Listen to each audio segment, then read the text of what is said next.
మొదటగా ఈ వీడియోలో మనం భగవద్గీత అధ్యాయము 16 శ్లోకము 8ను పరిశీలిద్దాం. ఈ అధ్యాయంలో శ్రీకృష్ణుడు భగవంతుని నమ్మని భౌతికవాదుల ఆలోచనా విధానం ఎలా ఉంటుందో స్పష్టంగా తెలియజేస్తున్నాడు. మొదటగా ఈ పవిత్ర శ్లోకాన్ని భక్తితో విందాం. అసత్యం ప్రతిష్టం తే జగదాహుర్నీశ్వరం అపరస్పర సంభూతం కిమన్యత్ కామహైతుకం.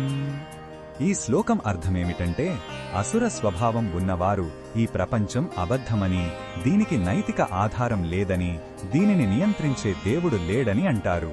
ఈ సృష్టి అంతా కేవలం స్త్రీ పురుషుల మధ్య ఉన్న కోరిక వల్ల యాదృచ్ఛికంగా ఏర్పడింది తప్ప దీనికి వేరే ఉన్నతమైన కారణం లేదని వారు వాదిస్తారు.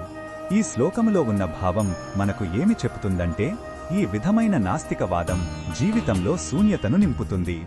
జీవితానికి ఒక లక్ష్యం, నైతిక బాధ్యత లేనప్పుడు మనిషి కేవలం ఇంద్రియ సుఖాలకే పరిమితమవుతాడు.